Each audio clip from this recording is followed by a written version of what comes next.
الحمد لله نحمده ونستعينه ونستغفره ونؤمن به ونتوكل عليه ونعوذ بالله من شرور أنفسنا ومن سيئات أعمالنا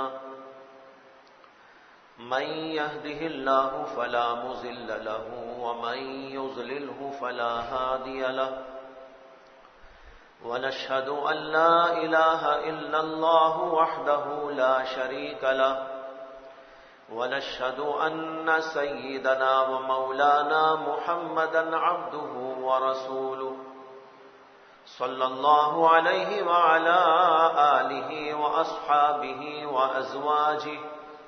وأزواجه وذرياته وسلم تسليما كثيرا كثيرا. أما بعد فأعوذ بالله من الشيطان الرجيم. بسم الله الرحمن الرحيم. لقد كان لكم في رسول الله أسوة حسنة لمن كان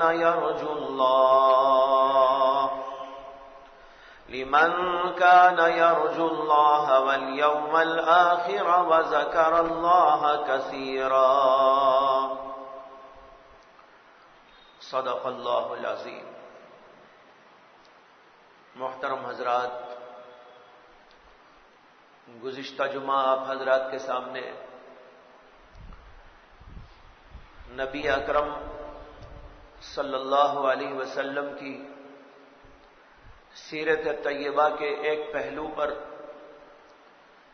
کیے جانے والے ایک سخت ترین اعتراض کا جواب دیا گیا تھا. آپ کو یاد ہوگا کہ یہ بتایا گیا تھا کہ اللہ کے نبی علیہ الصلاۃ والسلام نے 11 شادیاں کی، لیکن 11 شادیوں کی اس بات پر، سیرت کے اس پہلو پر اس کو داغدار کرتے ہوئے معاندین اسلام نے آپ کے اوپر سخت اعتراض کیا ہے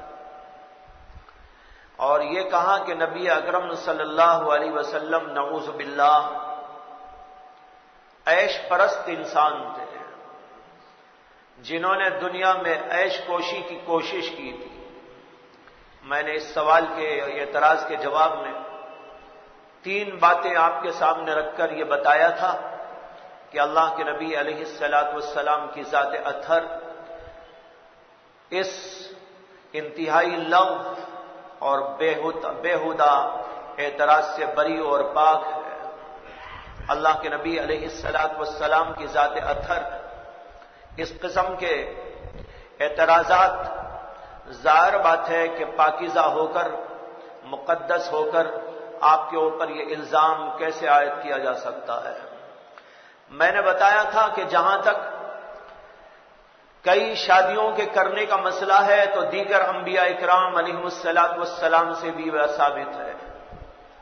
حضرت سیدنا ابراہیم سے ثابت ہے، حضرت یعقوب علیہ الصلاۃ والسلام سے ثابت ہے، اسی طریقے پر حضرت داؤد سے ثابت ہے، حضرت سیدنا سلیمان علیہ الصلاۃ والسلام سے ثابت ہے.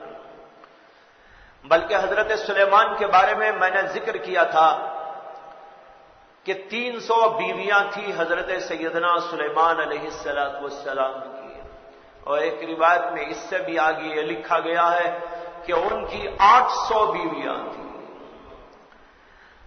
وہاں آپ کو اعتراض نہیں ہو رہا ہے تو اللہ کے نبی علیہ الصلاۃ والسلام پر اعتراض صرف 11 بیویوں پر کیوں ہو رہا ہے؟ معلوم ہوا کہ لغو اعتراض ہے، محض تعصب کی بنیاد پر ہے.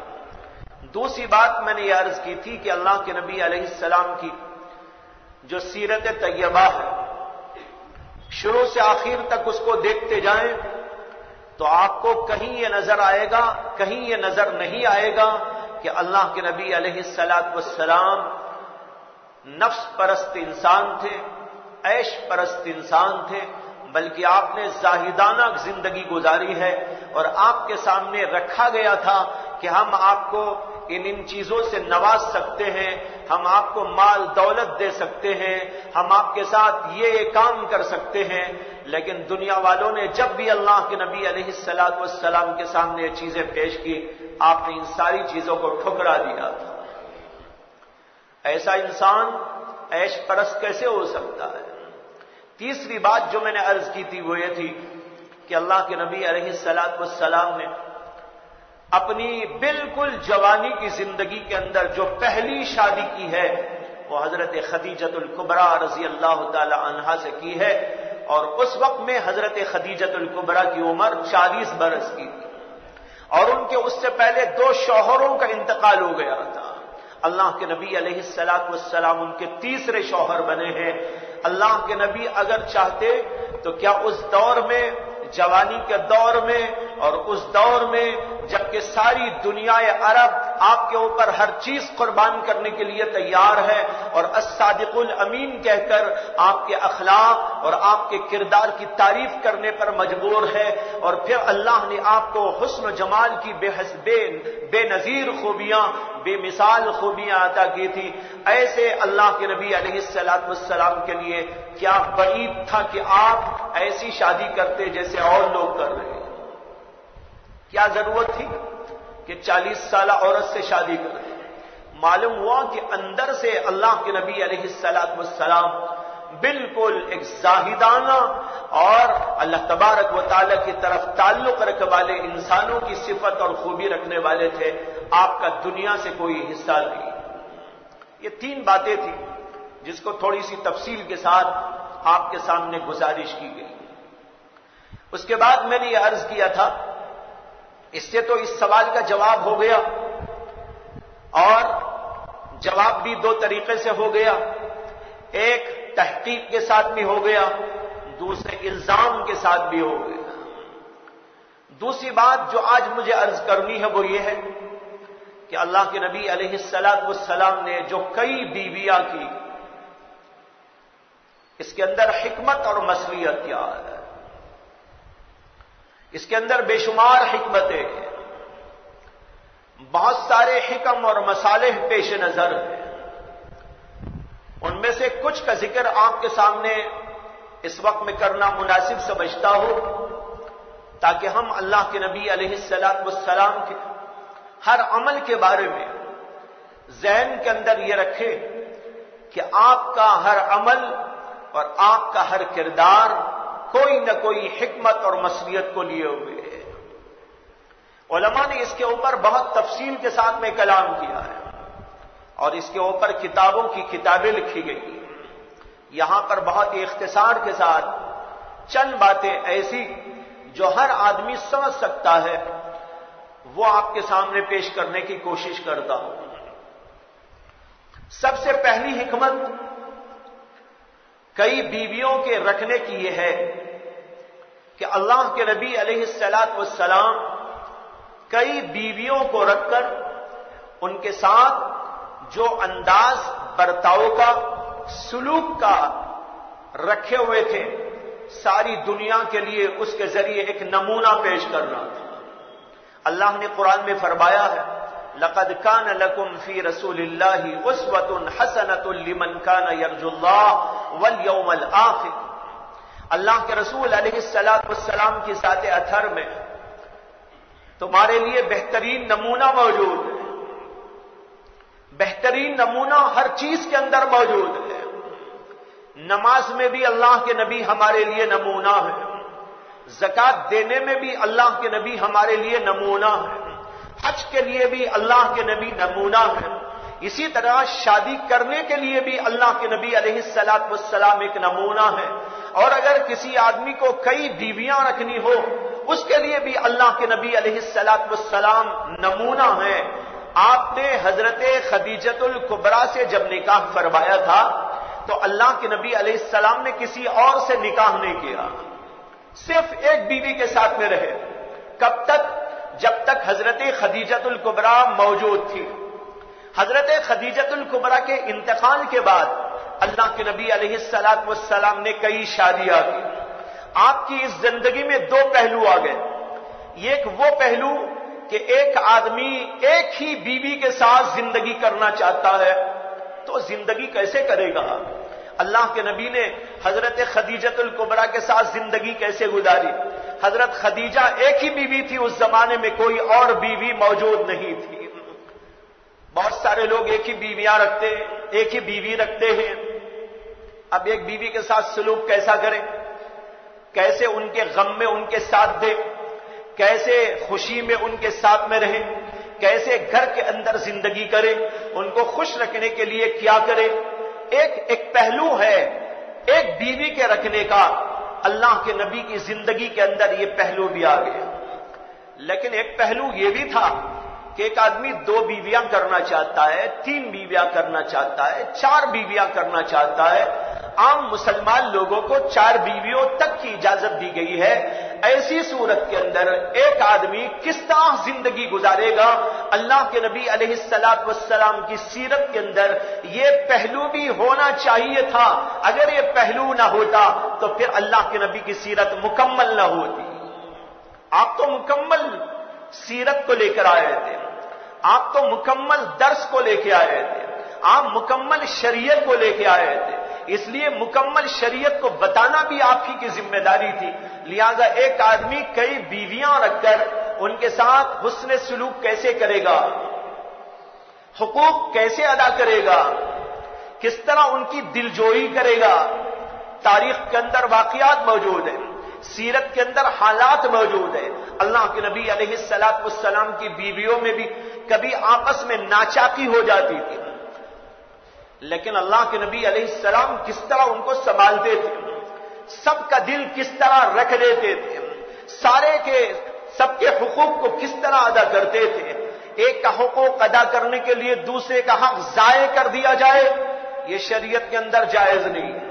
جو لوگ 2 شادیاں کرتے ہیں، 3 یا 4 شادیاں کرنا چاہتے ہیں، ان کو اللہ کے نبی علیہ السلام کی سیرت کے اس پہلو کو مطالعے میں لانا ہوگا. دیکھنا پڑے گا اللہ کے نبی نے ان ساری بیویوں کے ساتھ کس طرح سلوک کیا تھا اور ان کے حقوق کو کس طرح ادا کیا تھا. احادیث کے اندر یہ پورا ریکارڈ موجود ہے. اگر صرف اسی پہلو پر گفتگو شروع کر دی جائے، میں سمجھتا ہوں کہ آج کا پورا خطبہ اسی کے نظر ہو جائے گا. اس لیے کہ بے شمار حالات ہیں، مختلف احوال ہیں جو اللہ کے نبی علیہ السلام کی سیرت کے اس پہلو میں پیش آئے، اور وہ ساری کی ساری چیزیں انسانیت کے لیے اور مسلمانوں کے لیے ہدایت ہیں.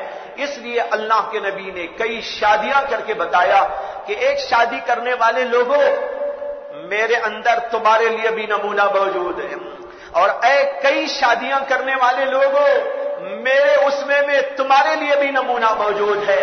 مجھے دیکھ کر اپنی زندگیوں کو درست کرو. ایسا نہ کرو کہ ایک بیوی کے ہو کے رہ گئے، دوسرے کو اٹھا کے دیکھنا نہیں چاہتے. کسی کا تو پورا حق بلکہ زائد حق ادا کر رہے ہو اور دوسرے کو کھانا بھی نہیں دے رہے ہو، دوسری کو پوچھ کے بھی نہیں دیکھ رہے ہو، دوسری کے پاس جاتے بھی نہیں ہو، ایک ہی کے پاس جاتے ہو، دوسری کے پاس نہیں جاتے. یہ تمہارے لیے روا نہیں ہے. میری سیرت میں تمہارے لیے یہ پہلو بھی موجود ہے. بعض لوگ شادیاں کر لیتے ہیں 2-3 شوق کے بارے. اللہ کے نبی نے شوق پورا کرنے نہیں کیا تھا، اللہ کے نبی نے کچھ درس دینے کے لیے کیا تھا. اس کے اندر یہ درس سکھایا کہ جو لوگ شادیاں کر لیتے ہیں وہ کیسا حقوق ادا کریں. اللہ کے نبی نے کسی کا حق دیا، کسی کا حق ضائع کر دیا، ایسی کوئی مثال موجود نہیں. سب کے حقوق برابر طور پر ادا کرتے تھے، ساروں کے پاس برابر باری میں تشریف لے جایا کرتے تھے. بعض لوگ شادی کر کے ایک بیوی کے پاس جاتے ہیں، دوسری بیوی کے پاس جانا ہی چھوڑ دیتے ہیں. یہ حرام ہے، ناجائز ہے، اللہ کے نبی کی سیرت کے خلاف ہے. ہم کو اور آپ کو، ساری دنیا کے انسانوں کو ان چیزوں کے اندر ہدایت موجود ہے. یہی ہدایت کا پہلو ہے جو اللہ کے نبی اپنی سیرت کے اس پہلو سے باشکاف کرنا چاہتے تھے. اس لیے آپ نے کئی بیویوں کو رکھ کر یہ چیز ہمارے سامنے کر دی. دوسری حکمت کئی شادیوں کے کرنے میں یہ ہے کہ اس کے اندر ایک دعوتی فکر ہے، ایک تبلیغی مہم ہے۔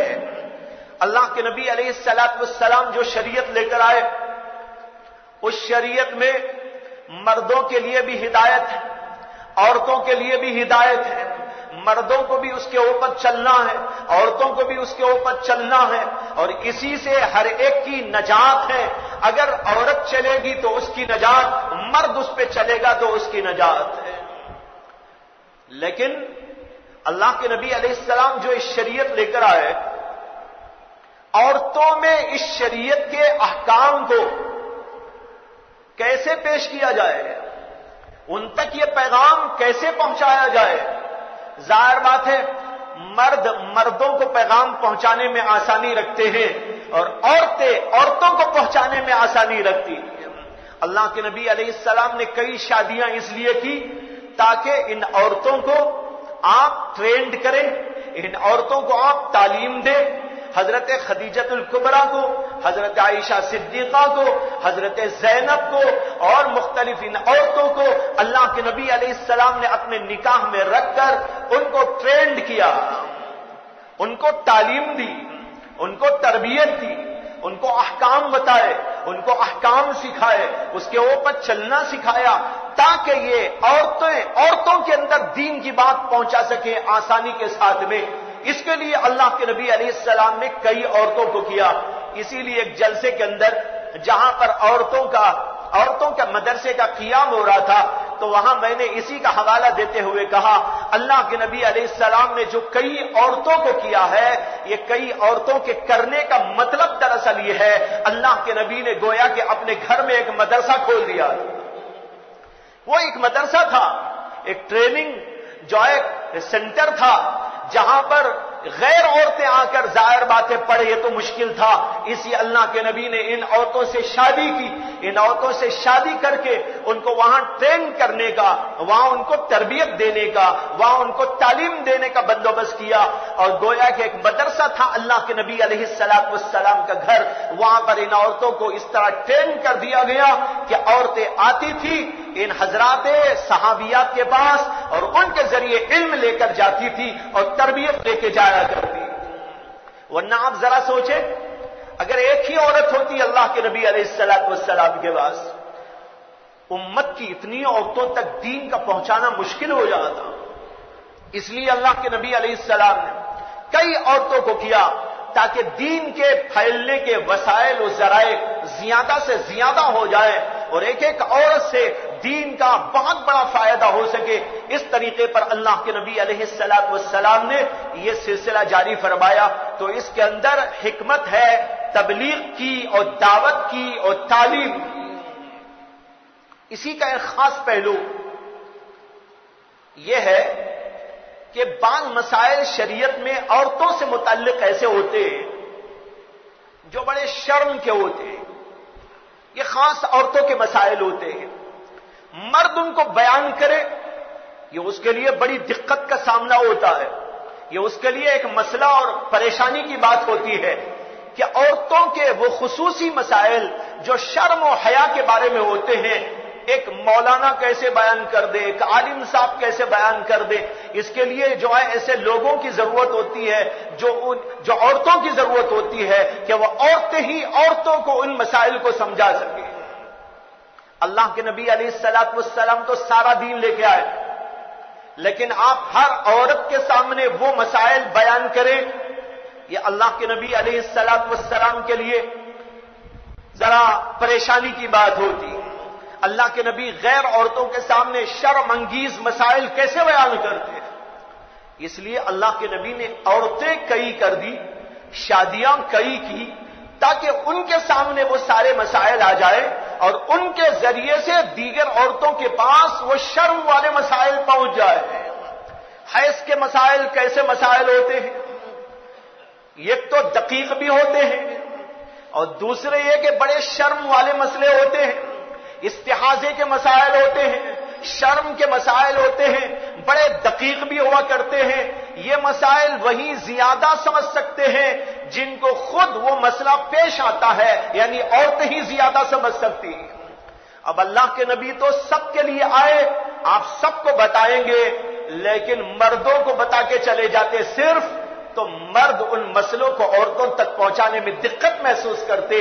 اس لیے اللہ کے نبی نے کئی عورتیں کی تاکہ ان عورتوں کو ان مسائل کا بھرپور علم دے دیا جائے اور ان کے ذریعے سے وہ مسئلے دوسری عورتوں تک پہنچ جائے.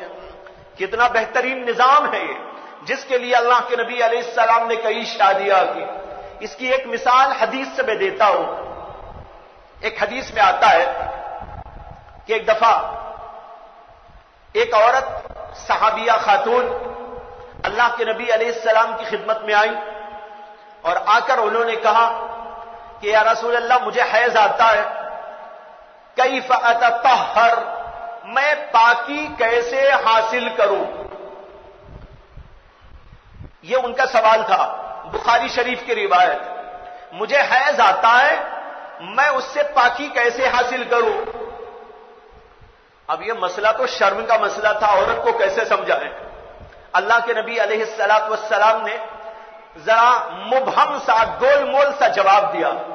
اللہ کے نبی علیہ الصلوۃ والسلام نے فرمایا غسل کر لو اور ایک روئی کا پھایا لو جس میں عطر لگا ہوا ہو، اس کے ذریعے سے تم پاکی حاصل کرو.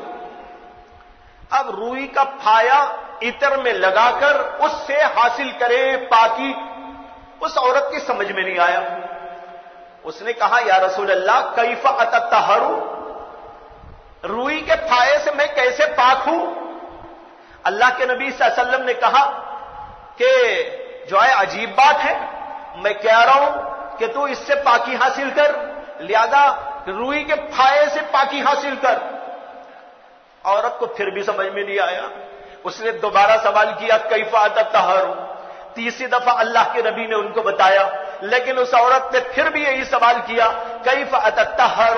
اللہ کے نبی نے کہا تطہری بہا، اسی پھائے کے ذریعے پاکی حاصل کر. حضرت عائشہ صدیقہ بیٹھی ہوئی تھی، وہ اس گفتگو کو سن رہی تھی. وہی کہتی ہے جب اس نے 3 دفعہ یہ سوال کیا، اللہ کے نبی علیہ الصلوۃ والسلام کو شرم آ گئی اور آپ نے اپنے چہرے پر اپنا ہاتھ رکھ لیا تھا. آپ نے اپنے چہرے مبارک پر اپنا ہاتھ رکھ لیا تھا شرم کے بارے. حضرت عائشہ نے یہ دیکھا، اس عورت کو کھینچ کے بازو لے کر گئی اور جا کر وہاں ان کو سمجھایا. اللہ کے نبی سے پوچھنے شرم نہیں آتی؟ یہ پوچھ رہی ہے، یوں پوچھ رہی ہے، اللہ کے نبی جواب دے رہے ہیں، یوں کرتے ہیں. پھر حضرت عائشہ نے ان کو پوری بات سمجھائی تو تب ان کو سمجھ میں آئی. یہ حدیث کا واقعہ ہے. اب ظاہر بات ہے حضرت عائشہ نے حضور سے سن رکھا تھا، سمجھ رکھا تھا، اس لیے عورت کو سمجھا سکی. اگر اللہ کے نبی یہی کہتے رہے اس عورت کو سمجھ میں ہی نہ آیا تو پھر مسئلہ کیسے حل ہوتا؟ اللہ کے نبی کو شرم آ رہی ہے کھول کے بیان کرنے میں. اے روئی کا پھایا کہاں رکھے؟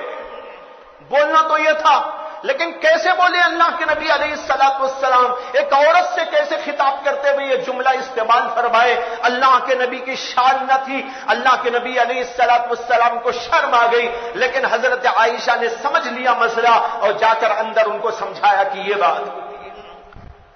یہ تھا مقصد اللہ کے نبی علیہ الصلوۃ والسلام کا کہ عورتوں کی تعلیم عورتوں کے ذریعے ہو، عورتوں کی تبلیغ عورتوں کے ذریعے ہو، عورتوں کے مسائل عورتوں کے ذریعے سمجھایا جائے، تبھی جا کر صحیح طور پر سمجھ سکیں گے. اگر ایک ہی عورت حضور کے پاس میں ہوتی، اتنی ساری امت کی عورتوں کو ایک عورت کیسے سمجھا سکتی تھی؟ اسی اللہ کے نبی نے کئی عورتوں کو کیا.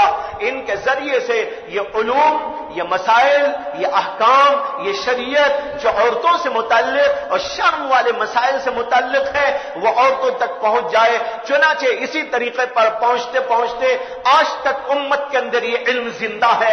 اگر یہ نہ ہوتا تو پھر اللہ کے نبی کا لایا ہوا وہ حصہ علم جو ان عورتوں کے مسائل سے متعلق ہے وہ ہم تک صحیح طور پر نہ پہنچ پاتا. کتنا ہی بڑی حکمت اور کتنا اہم راز ہے اللہ کے نبی علیہ الصلوۃ والسلام کے اس کام میں، اس فعل میں کہ آپ نے کئی شادیاں کی. تیسری حکمت اور مصلحت کئی شادیوں کے کرنے میں یہ ہے کہ بعض وقت اللہ کے نبی علیہ الصلوۃ والسلام کے لیے احکام شریعت کا نفاذ مقصود تھا. اللہ کا ایک قانون تھا، اللہ کے اس قانون کو دنیا میں نافذ کرنے کے لیے اور ساری دنیا کے سامنے اللہ کے اس قانون کو لانے کے لیے اللہ کے نبی کو شادی کرنی پڑ گئی. پہلے بیوی ہے لیکن اور ایک شادی اس لیے کرنی پڑی، اللہ کا ایک قانون ہے، اس قانون کو دنیا میں نافذ کرنے کی ضرورت پیش آ گئی. اگر وہ شادی نہ کرتے وہ اللہ کا قانون دنیا میں نافذ نہ ہو سکتا تھا. اس کو ایک مثال سے سمجھیں گے ورنہ یہ بات سمجھ میں نہیں آئے گی. اس کے لیے تاریخ میں جانا پڑے گا، احادیث کی کتابوں کا مطالعہ کرنا پڑے گا. میں تھوڑی سی روشنی اس کے اوپر ڈالوں گا تاکہ آپ کو یہ راز سمجھ میں آئے گا کہ اللہ کے نبی نے بعض شادیاں محض اس لیے کی ہیں کہ ان شادیوں کے ذریعے سے دنیا میں اللہ کے قانون کو نافذ کرنا مقصود تھا. اس کی ایک مثال وہ یہ ہے کہ اللہ کے نبی علیہ السلام کی ایک خاندانی لڑکی جن کا نام تھا حضرت زینب بنت جحش رضی اللہ تعالی عنہا، جب ان کے نکاح کا مسئلہ آیا، قریش کی بہترین لڑکی اور قریشی عورتوں میں بلکہ عرب میں بے مثال حسن و جمال کی مالک، خاندان اونچا، قریش کا خاندان، اس کے ساتھ حسن و جمال میں بے مثال، ان کی شادی کا نمبر آیا. اللہ کے نبی علیہ السلام نے ان کے لیے ایک پیغام بھیجا اپنے ہی منہ بولے بیٹے کا. اللہ کے نبی علیہ السلام نے ایک بیٹا بنا لیا تھا. ایک تو ہوتا ہے بیٹا اللہ بنائے، ایک یہ ہوتا ہے کہ بیٹا انسان کسی کو بنا لے. وہ بیٹا تو نہیں ہے لیکن اسے بیٹا کہا جا رہا ہے. اس کو کہتے ہیں متبنا، یعنی بیٹا بنایا ہوا. اللہ نے تو نہیں بنایا. اللہ جس کو بیٹا بناتا ہے وہ ہوتا ہے جو کسی سے پیدا ہوتا ہے، باپ کا بیٹا ہوتا ہے. جو باپ نہیں ہے، کسی نے اس کو جنم دیا، کسی کا وہ بیٹا. کسی اور نے کہا میں اس کو اپنا بیٹا بنا لیتا ہوں، میں اس کو اپنے بیٹے کی طرح سمجھتا ہوں، میں اس کو بیٹے کی طرح کھلاتا ہوں، میں اس کو بیٹے کی طرح بنا لیتا ہوں. یہ تو یہ ہوتا ہے، اس کو کہتے ہیں متبنا، بیٹا بنا لیا ہوا.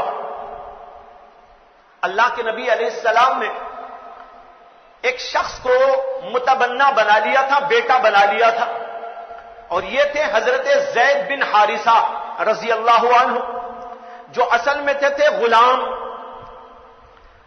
اور حضرت خدیجہ کے غلام تھے. حضرت خدیجۃ الکبریٰ نے رسول اللہ صلی اللہ علیہ وسلم کو ہدیہ دے دیا. اللہ کے نبی صلی اللہ علیہ وسلم نے کہا میں ان کو آزاد کرتا ہوں اور اپنا بیٹا بنا لیتا ہوں. اللہ کے نبی نے بیٹا بنا لیا.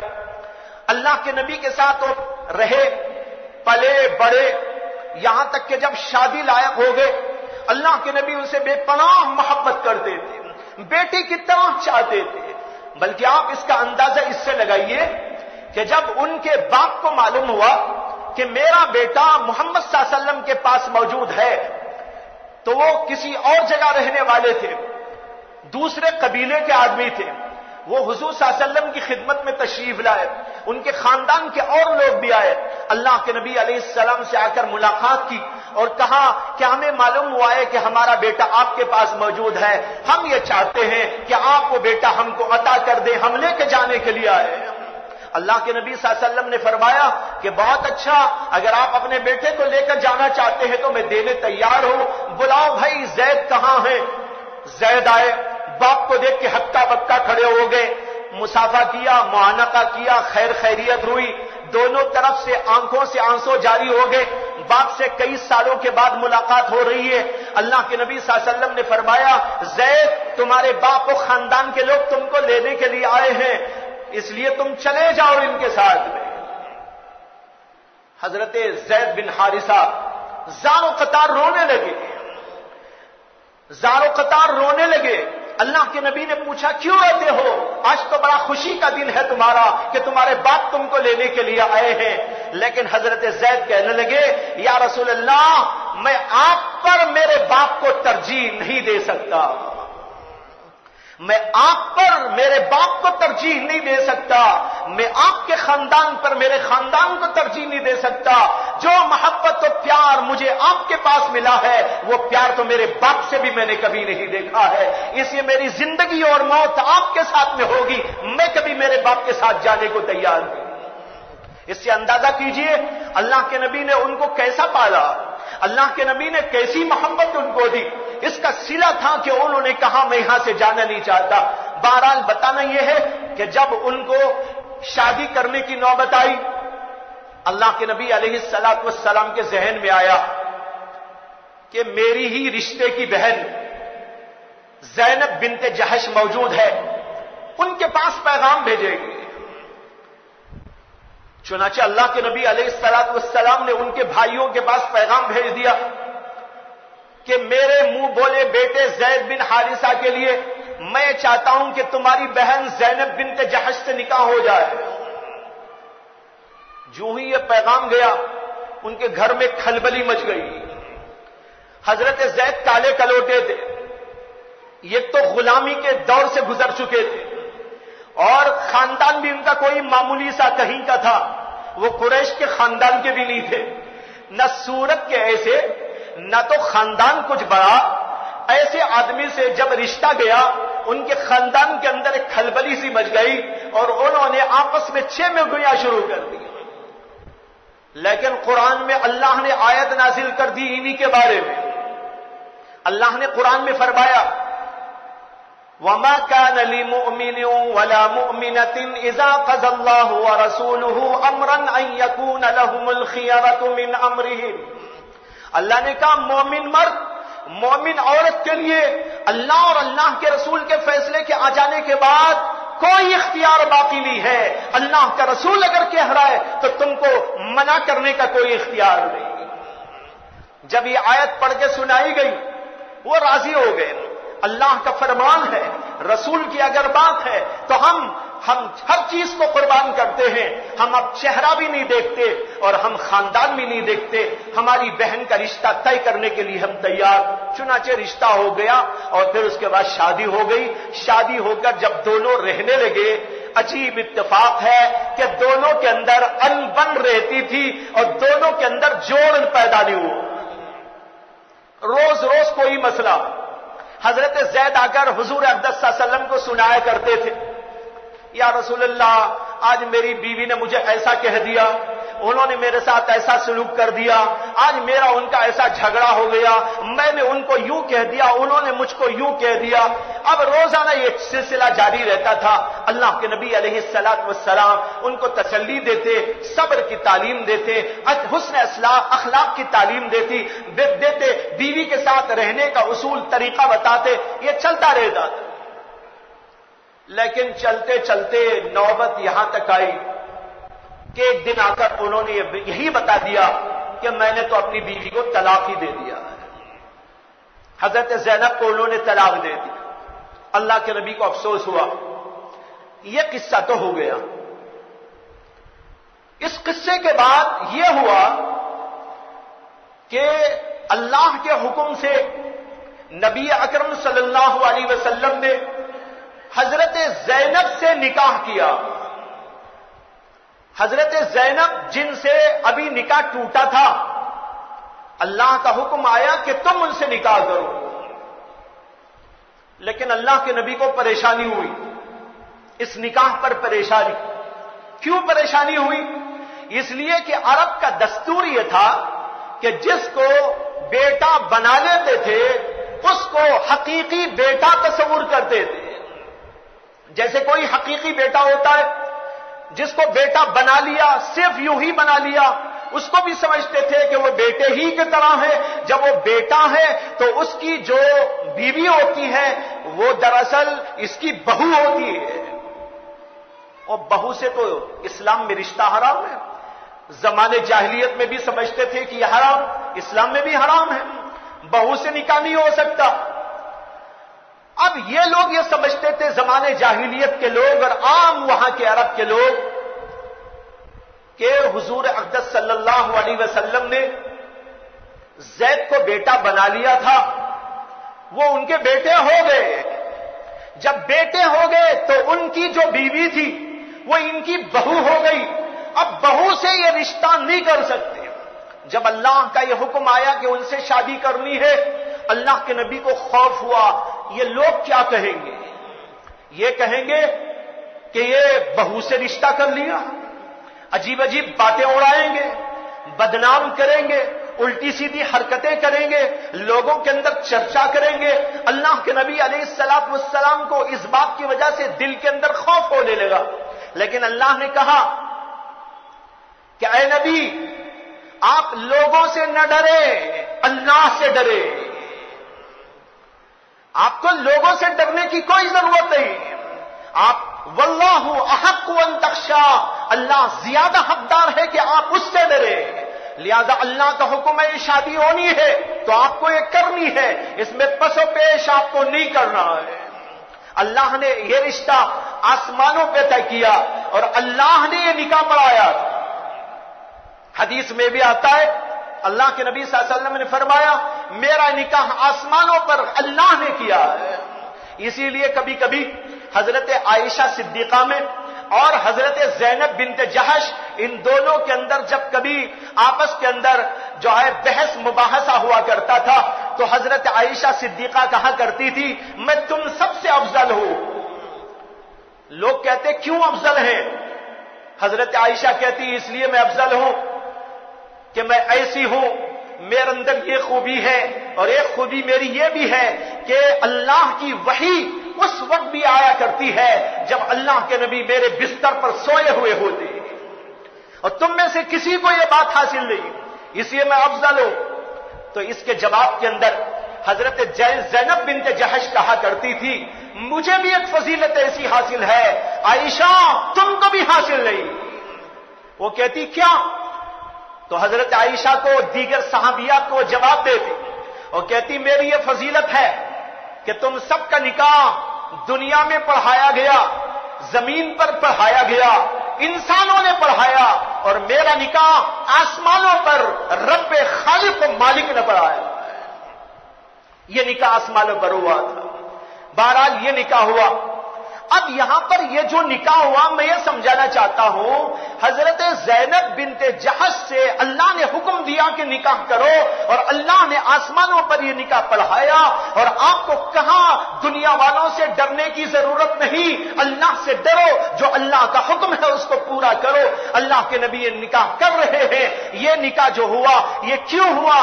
زمانے جاہلیت کی ایک رسم کو ختم کرنے کے لیے کیا گیا اور اللہ کے قانون کو دنیا میں نافذ کرنے کے لیے کیا گیا ہے۔ اللہ کا قانون کیا ہے؟